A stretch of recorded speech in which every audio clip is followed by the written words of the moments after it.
In this video, I'm going to show you some new features for Beta 21.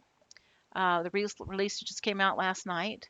So I'm going to start the grid designer here.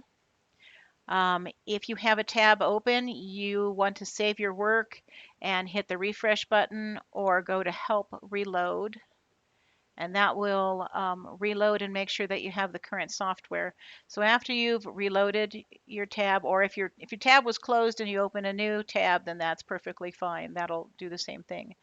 But down here, what you want to look for is it should say About Beta.21. And remember that on these drop-down menus, these are scrolling menus. So you scroll down here to the bottom of this one, and it will say Beta 21, and that's what I'm going to show you in this video. Okay, there are basically two main features that were added here.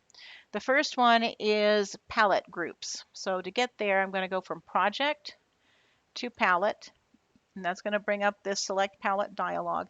And this is where you can switch your palette to another palette. You can go in and edit the palette. There is a video on working with colors that you can watch that will show you how to edit things. But I'm going to show you how to create a group. This group is already in here. I'm going to delete this and just show you how it was created. Okay, so when you start out, there are only my palettes that are in here. The custom palette, or the custom palette, which is something that you can add your own colors to.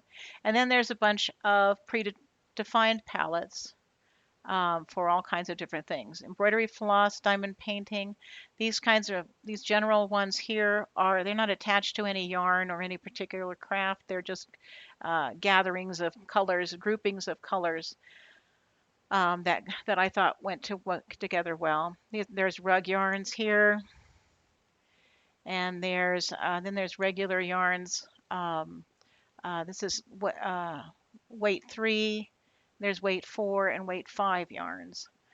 Okay, and what I'm going to do is yarn 3s are usually referred to as DK yarns, and so I'm going to make my own DK palette that contains both the Bernat Softy Baby yarn and the Patton's Astra yarn. And I'm going to do this by making a group that contains both of those palettes.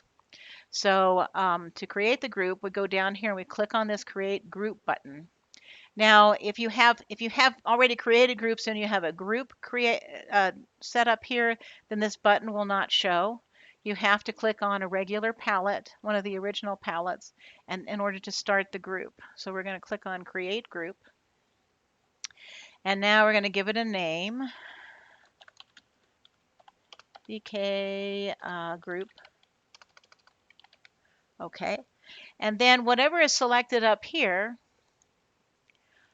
then we can add that palette to our group. So I'm going to pick the two palettes that I want, and then as soon as I pick one, I want to say Add Palette, and that'll put it here in this list.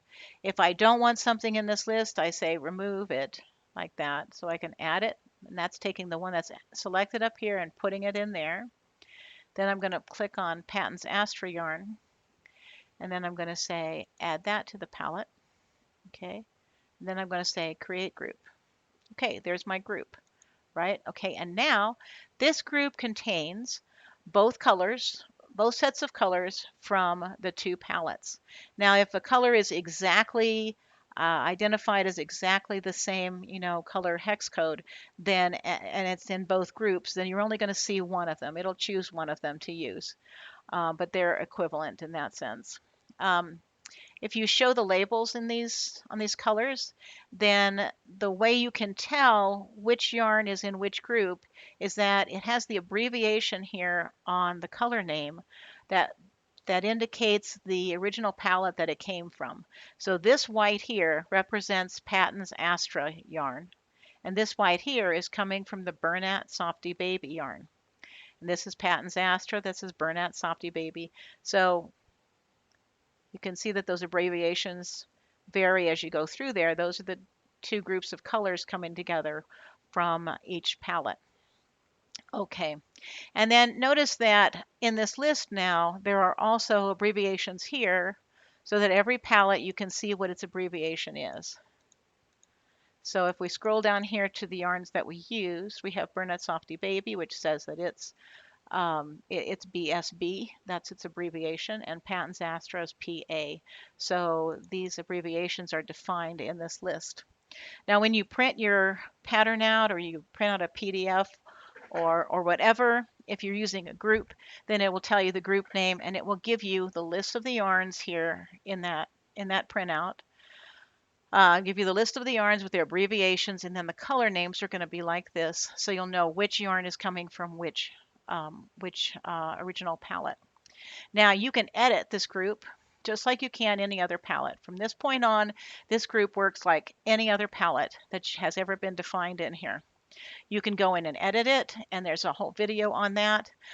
You can add colors to it. You can hide colors to it. So for instance, if I only want the white from Burnett Softy Baby, I can hide this one and it won't show up whenever I'm using the palette. So you can, do some tweaking there. If there's certain colors you don't want from the two palettes once they're combined, you can always hide those colors. And you can add additional colors to it that are your own custom colors. Okay, and if you don't want the group anymore, you can delete it.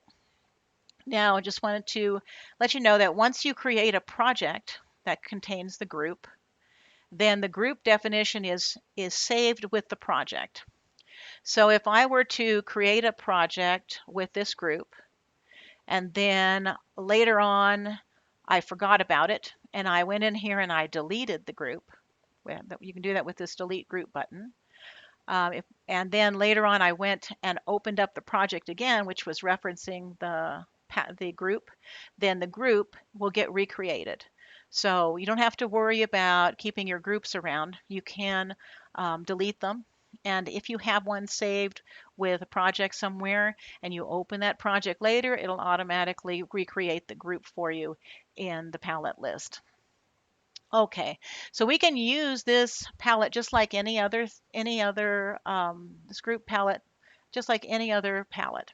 Okay, if we select to use it here, then we get this little option to whether we want to open a new project or convert the existing. I don't really have anything here, so I'm just going to say open new project. So now you would see the colors from both of those yarns here. And if we look at the names, or if you click on show labels, you can see that you're looking at yarns from, the two different palettes mixed together. Okay. All right. So when you go to create a project, if you go into new project and you look here, you can select that group from this list. If you want to, you can select it there. And you can also use it to digitize patterns, digitize pictures. So let's go in here. Let's select an image. Let's just pick this little airplane here. Okay. And let's pick our DK palette here. Okay. And I'm not going to go through everything here, but let's just reduce. Let's pick dithering because we need that a little bit on the sky of this thing. And then you could reduce the colors to maybe like 10 or something. Okay. And so you have your picture here. Normally, if you're going to do this, you would go set the grid size, and you want to set, if you're crocheting, you need to set a crochet gauge. If you're, doing latch hook, you need to set, what canvas you're using and that kind of thing. But I'm not going to worry about that for right now because I just wanted to show you that the group works in here to digitize a picture. So let's say we've got this picture here now. Okay, so now this is using our group, and it mixed those two palettes together, and now you have both of those yarns, together in one place, so that you can digitize against that. Okay, the next feature I'm going to show you is a whole lot of new shapes that I've added to the shape tool. So I'm just going to clear this out. Okay, and now I'm going to draw these new shapes that we've got. Okay, prior to this release, we had squares, rectangles, circles, ellipses, diamonds, triangles, hexagon, octagon, and that was it. So we had basic shapes up here, but now we've got some new shapes. We've got two different hearts, one that's a little pointy on the bottom and one that's a little rounder. I couldn't choose between them, so I've got both of them. And there's an egg here. This is called an asteroid. It's like a pointy diamond. And there's some flower shapes here. 4 petals, 8 petals, 6 petals, 5 petals, water drop, and a star down here. Okay, so I'm going to show you all of these little shapes and how those look. So let's go in here and pick our shape. Now you have a choice in here of either doing the outline of the shape, which would just draw the edge, or you can draw it filled, which shows the edge and the inside, or you can just do it in one solid color like this. So you can choose from those things. I'm going to do all these as filled. And actually, let me just real quick, let's set the line width up because this is a pretty good sized thing here. The line width's going to look a little nicer on these shapes if we set it to like maybe 2, something like that. If you're working in a smaller area, then 1 for the line width is going to be just fine. You can also make them really thick, and some things look kind of neat that way. But let's pick this heart and let's just make the outside be white. Oh, we'll do that for everything. And then I'm going to inside, let's make it purple. Let's make a purple heart. Okay, so just going to draw like that, and it resizes wherever you want it, and then we'll put it in there. Okay, and then once you let go of it, that determines its overall size, but then you can still move it around and put it where you want it to be. So let's just apply it to the grid there. And then I'll show you the other heart here. Let's put some pink inside that one maybe. Okay, so you can see that one is a little rounder. It's got a little roundness to it, whereas the first heart was kind of pointed on the bottom. So you have both of those choices. And then there's an egg shape. Let's make that purple. Lilac, I guess. Okay. And this is called an astroid. Not an asteroid, but an astroid. Okay, I'll put that in here.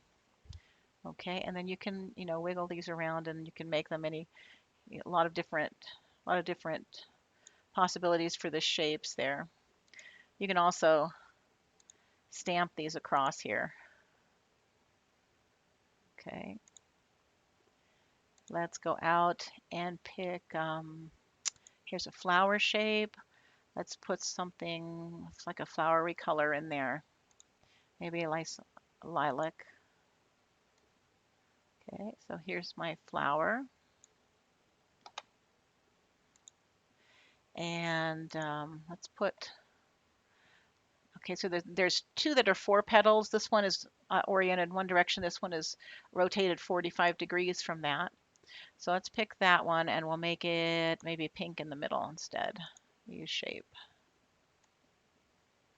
Okay, and then let's put it like here on top of the other one. I actually got that in right about the right spot. So let's just apply that there. And then it's kind of nice to maybe get a center circle here. That's not a circle. Let's get my circle. And we'll make that one, make the center yellow. Okay, so let's put a little center circle on that. Okay, maybe like that. Okay.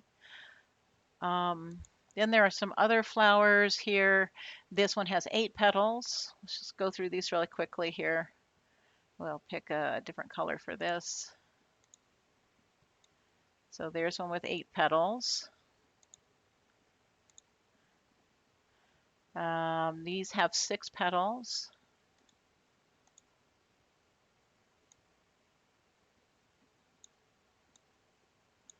Like this. And this one is 6 petals, but it's rotated a little bit. So you could put it like over the top of, if you put them on top of each other, then you have 12 petals. So something like that. There's this one, which is 5 petals. Let's make him blue. Make them light blue. Okay, so we can have 5 petals like this. And now here's another thing that you can do with this is you can, we could stamp that on there, and then we have another one here we can use.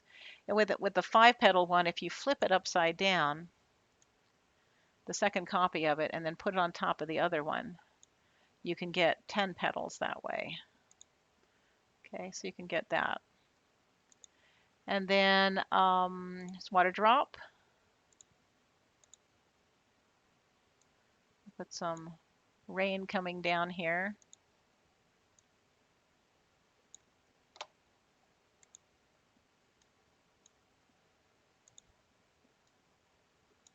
I'll put that across there. And then we'll be done. And then we'll do our star, which could be some other color. Let's see, let's make it yellow. Okay, so we have a star here, and then you can squish the shape around, make it fit wherever you need to fit it. And then we'll put that on there. Okay, so those are all the new shapes. And that's and I also showed the grouping. This was all done with the group, by the way. So anyway, I think that's about it for this release. There were some other minor bugs and things that were fixed, but these are the two major features. Anyway, happy designing, everybody. Bye-bye.